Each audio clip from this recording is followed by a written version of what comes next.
tal? Muy buenas tardes, sean ustedes bienvenidos a su programa Impulsando el Derecho a través de la plataforma Ubavisión. Soy Arturo Uriostegui. El día de hoy vamos a abordar un tema muy importante en la sección Conviviendo con el Mundo del Comercio Exterior y Fiscal, y nos acompaña el doctor Adar Moreno Valdés. ¿Qué tal? Un gusto en saludarlos nuevamente Igualmente. Y con estar contigo otra vez. Nuevamente, muchas gracias. Así es, bueno, pues yo los invito para que vean toda la programación de la plataforma Ubavisión. Ustedes pueden entrar en YouTube, ahí está Ubavisión. Igualmente en Facebook encuentran la plataforma y todos los programas de la plataforma Ubavisión. Realmente se los recomiendo, ya son más de 18,500 seguidores que tenemos en la plataforma, así que sigan compartiendo el programa. Bien, el día de hoy abordaremos el tema de salvaguardias, su importancia en el comercio internacional, doctor, y le pregunto para comenzar, ¿qué son las salvaguardias? Las salvaguardias son medidas de emergencia que se adoptan por parte de los países cuando existen importaciones que están causando daño o amenazan causar daño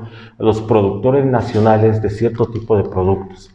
Y ante ese daño que se está causando por parte de esas importaciones que se están haciendo, en este caso a México, se pueden adoptar las medidas de salvaguardia a efectos de regular y restringir dichas importaciones. ¿Cuál sería, por ejemplo, una importación y que México haya tomado estas medidas de salvaguardia? Hay muchas. De hecho, por ejemplo, el actual gobierno, emitió, o más bien ratificó un decreto donde se están ratificando la imposición de medidas de salvaguardia a distintos tipos de productos.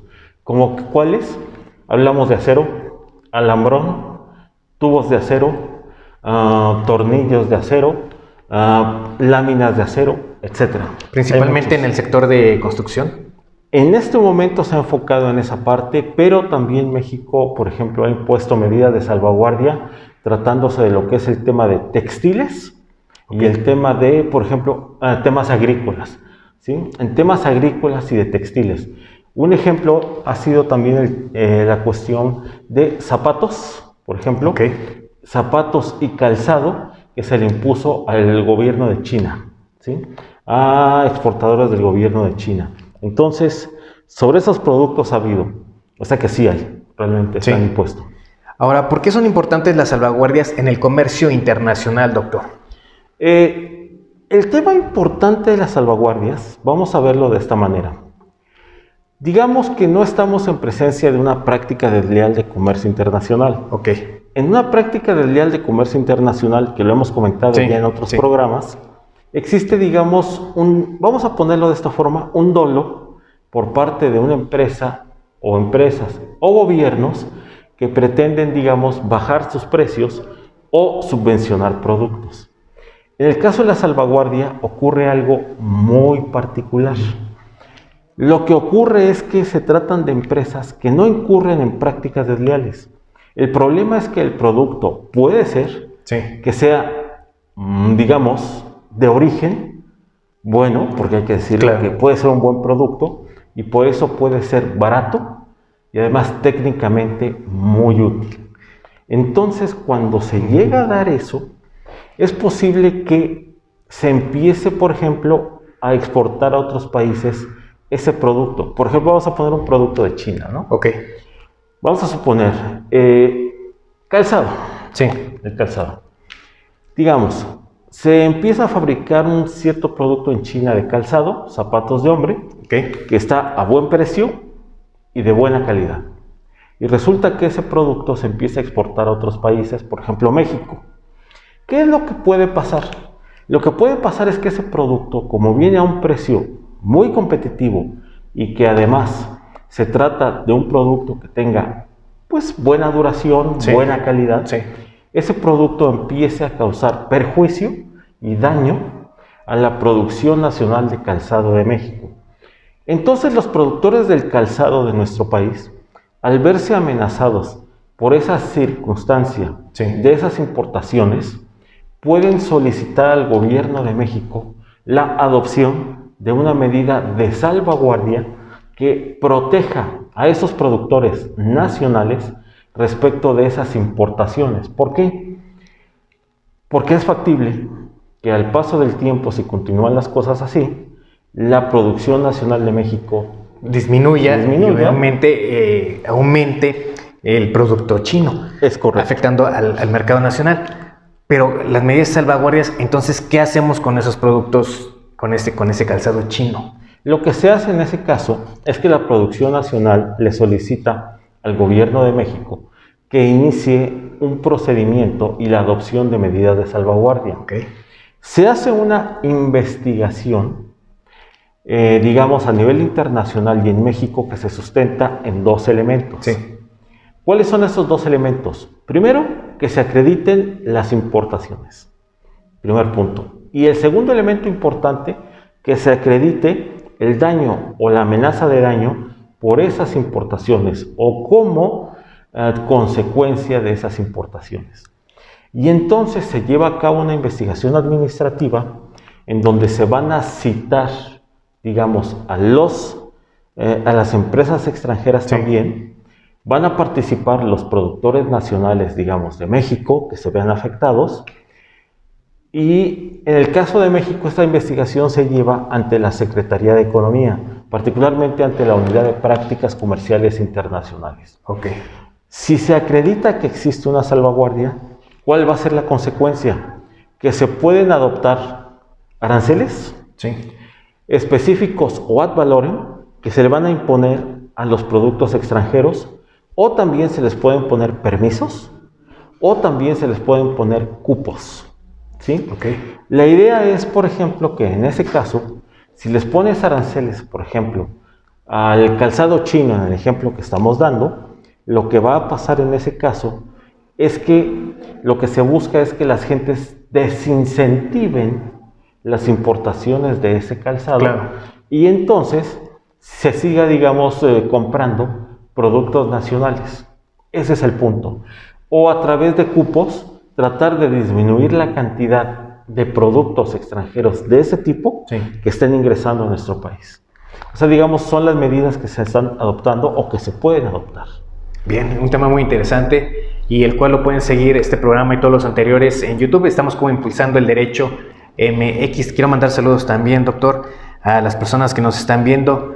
Giselle, Mildred, Armando Tirado, Moisés, también nos manda saludos. Excelente tema, nos dice Aranza Cabrera, Rocío Huerta, muchas felicidades, muchas gracias por sus comentarios, los comentarios que le hacen al doctor. Excelente, excelente tema. ¿Por qué son importantes estas salvaguardias, doctor, para México? Porque en el caso particular de México, México ha sido afectado, sobre todo en este tema, por los productores asiáticos. Y de hecho le estamos dando preferencia, le damos, digamos, nosotros tenemos, en serio, tenemos buenos productores, el mercado nacional es bueno, pero siempre nos vamos por lo extranjero. ¿Por qué, doctor? ¿Por qué pasa esto? Por productos extranjeros. Costo. Hay que ser muy honestos. Realmente, y yo siempre he dicho, es bueno reconocer, porque México tiene buena calidad de productos. Sí. Ni hablar. Sí. Eso primero que nada hay que decirlo. Pero desafortunadamente, me parece que hay un tema que a veces se pasa de alto y hay que decirlo. Cuando le pegan al bolsillo de la gente y la gente, digamos, tiene que optar entre comprar un producto extranjero, a lo mejor más barato, o un producto nacional un poco más caro, lo más fácil sería decir, y yo entiendo perfectamente el punto, sí, compramos lo nacional, porque favorecemos a los productores nacionales. Coincido con ese punto. Desafortunadamente, ya en el momento en que dices, pues bueno, tienes que pagar el zapato nacional, por decir algo, sí, te sale en 800 y un zapato extranjero 500. Entonces, la realidad es que dices, me ahorro esos 300 pesos por ese producto extranjero y con ese ahorro puedo comprar otras cosas. Claro. Entonces, desafortunadamente, y tiene que entenderse, no es una cuestión que sea inherente desde mi punto de vista con que se quiera o no se quieran los productos nacionales. El tema aquí pasa más bien por el punto de tu bolsillo, sí, el bolsillo de los consumidores. Infortunadamente, y bueno, lo estamos viviendo ahorita, la economía de México no está pasando por el mejor momento. Claro. Entonces, en este momento donde ha habido, por ejemplo, crisis económica, donde ha habido pérdida de trabajos, porque eso es innegable, Sí. ha habido mucha pérdida Sí. de trabajos. Hay muchas gentes que han perdido sus ingresos, negocios, ni siquiera hablamos ya ni de trabajos, negocios que están cerrando ahorita porque no tienen ingresos suficientes, porque la pandemia les pegó, ¿sí?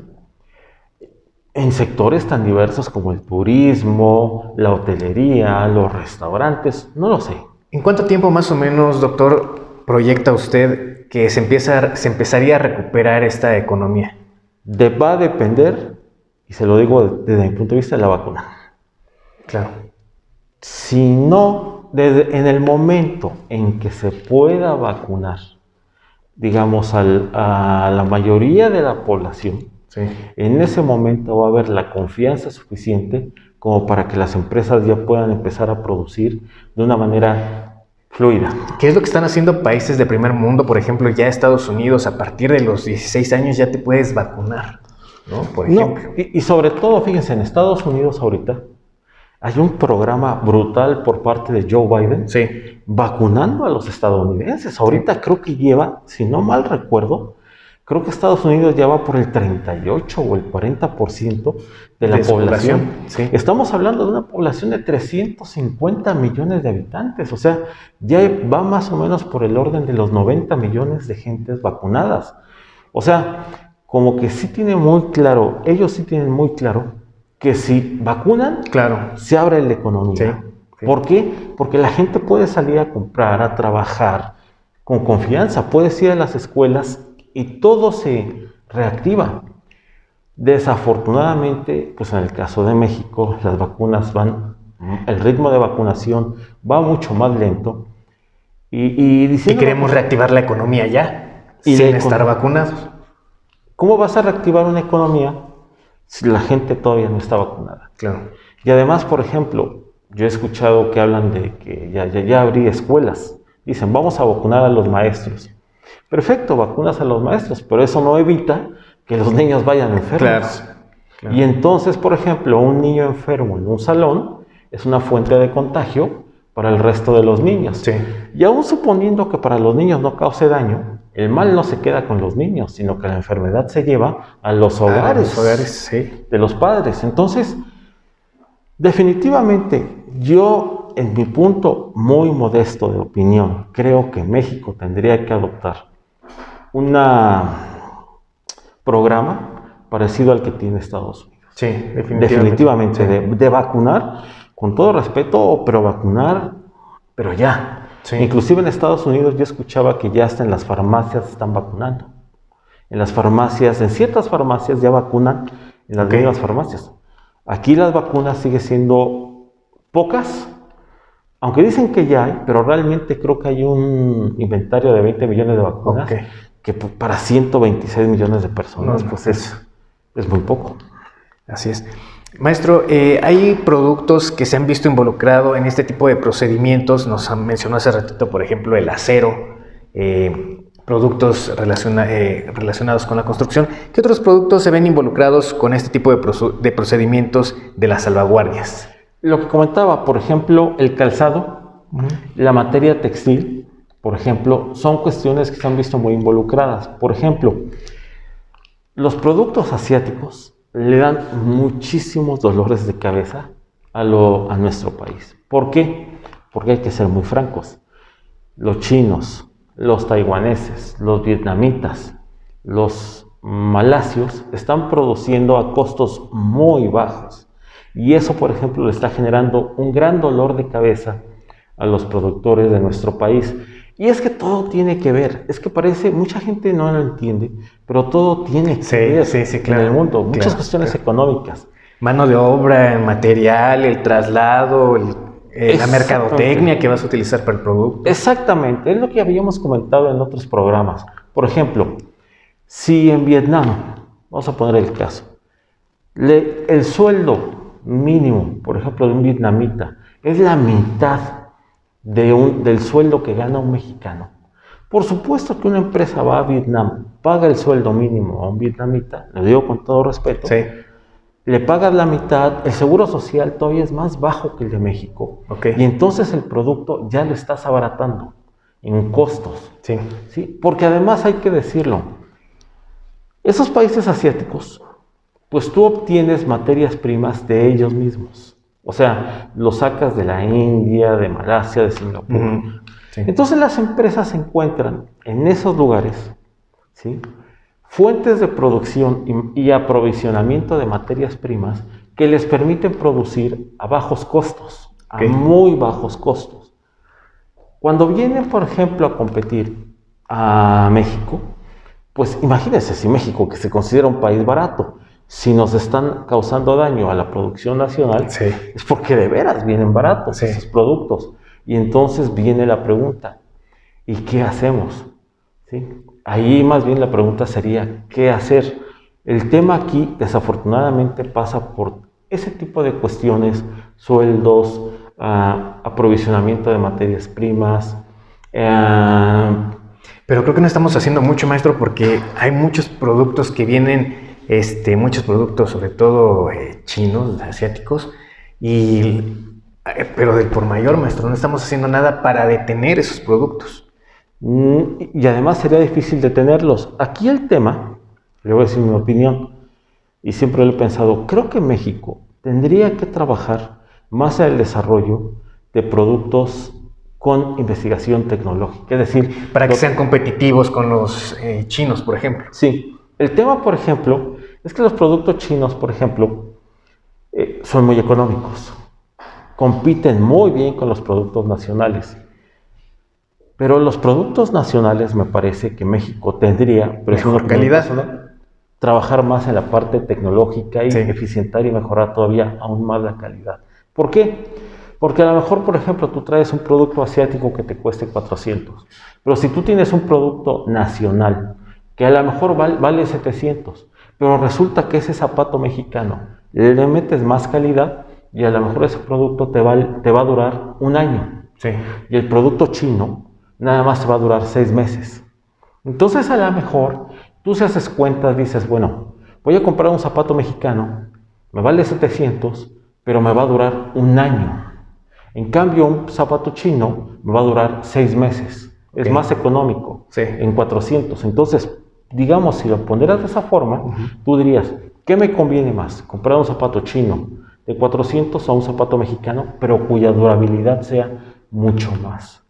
Entonces, a lo mejor ahí sí, las personas por ahorro, por el mismo tema de ahorro, sí, preferirían comprar un producto nacional que les dure mucho más tiempo.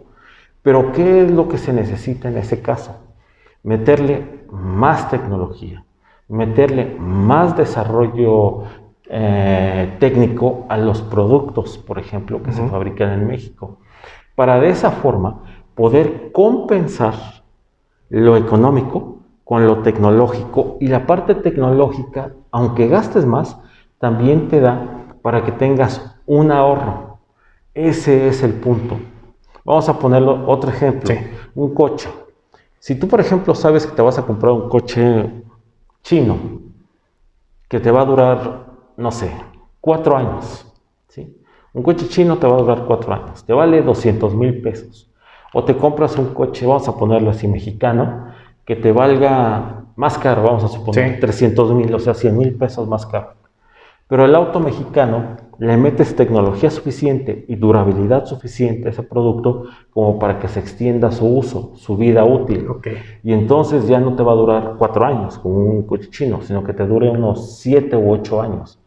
Entonces ahí tú qué dirías, ¿me compro un producto chino que va a durar 4 años o un coche mexicano que me dure 7? Me compro un coche mexicano porque me dura 7, porque sé que la durabilidad, la tecnología que tiene, me va a durar para más tiempo. Y sí, entonces eso sí me va a dar ahorro. Claro.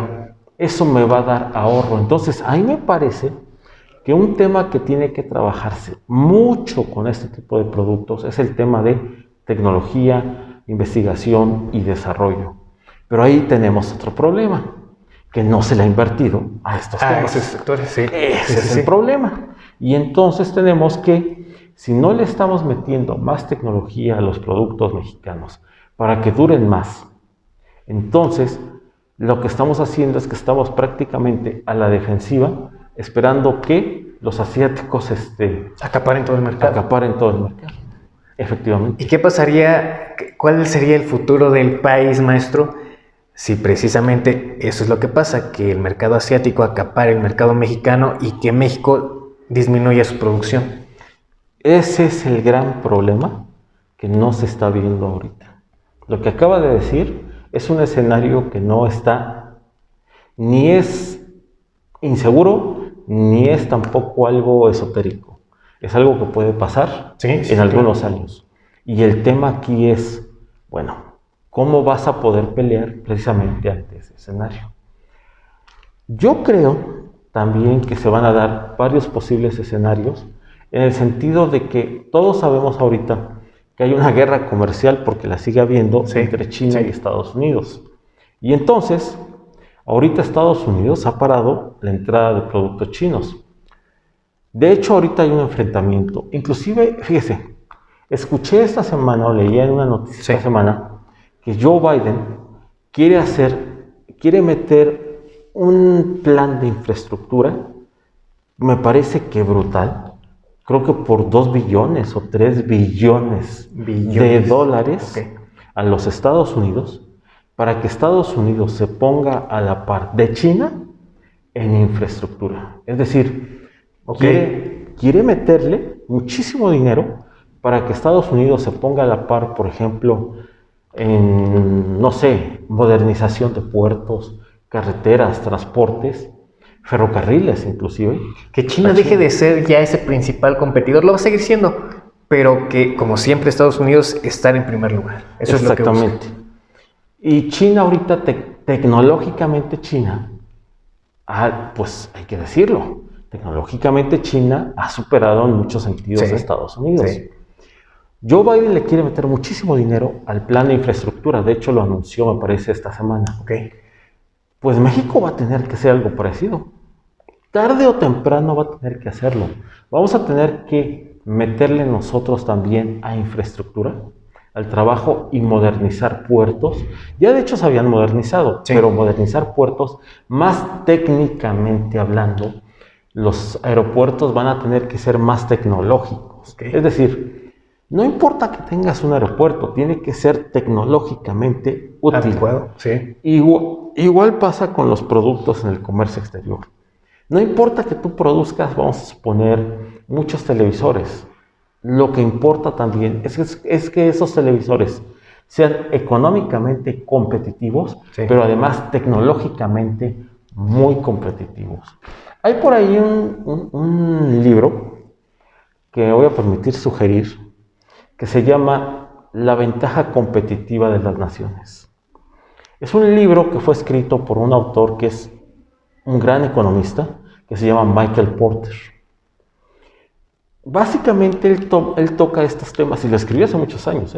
No crea que lo escribió hace 5 o 10 años. Y Michael Porter dice, por ejemplo, que la economía, o digamos la prosperidad económica en el comercio exterior, va a estar dada en función de 2 elementos. Hasta parece algo que ya se sabe, pero fíjese, él decía, va a estar dada en función de la parte económica y en función de la parte tecnológica. Y esto le llama a él valor agregado. ¿Esto qué significa? Vamos a poner un ejemplo, ¿sí? Para que nos entendamos. En el mundo hay muchos productores. Ustedes saben que en el mundo hay oferentes y demandantes de productos en los mercados internacionales. Hay muchos países que producen naranjas, algo lógico. Vamos a suponer, México es un productor de naranjas, pero no nada más México, Centroamérica, Sudamérica y Asia. ¿Sí? Todos producen naranjas. Ya hay países que demandan esos productos. Así es. Los grandes consumidores a nivel mundial, que son Europa, los Estados Unidos, Japón, China, que son los grandes consumidores. ¿Cuál es el tema?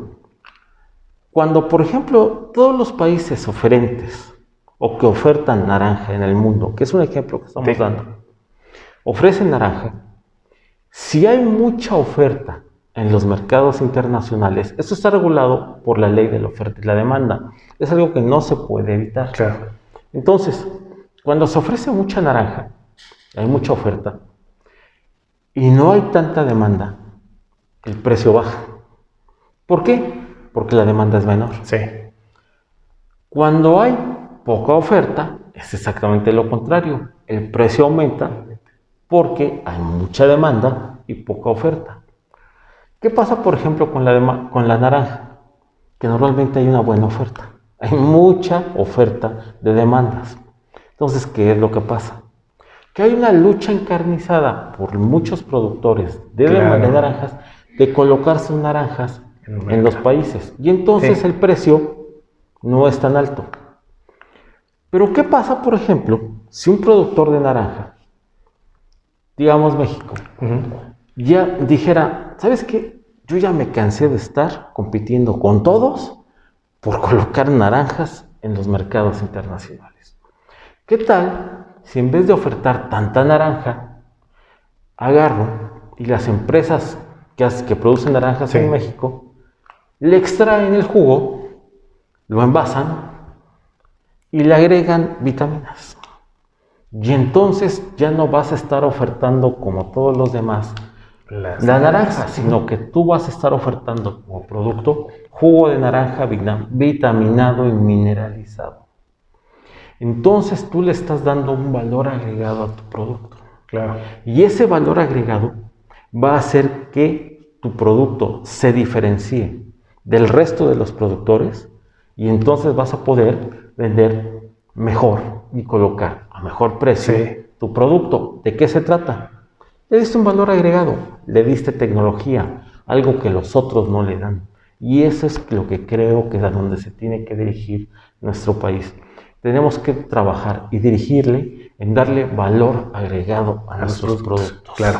Y ese valor agregado está dado en función de dos cosas. O el precio, que es una maravilla de los productos asiáticos, ellos tienen la forma para hacerlo barato, o tecnológico. Entonces a nosotros, si no tenemos la posibilidad de competir en precio, entonces vámonos por la parte tecnológica para distinguir nuestros productos y que puedan competir internacionalmente con los productos asiáticos.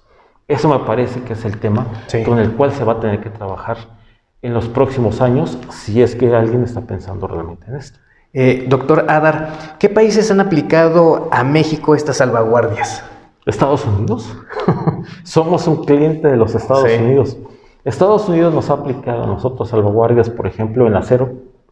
Ese fue un tema muy acero, aluminio, no sé si lo recuerdan, fue en el 2016. Donald Trump le quiso aplicar, por ejemplo, el acero y aluminio mexicano, salvaguardias, y nos lo aplicó. Sí, nos lo ha aplicado. También se lo ha aplicado a México en productos, por ejemplo, agrícolas.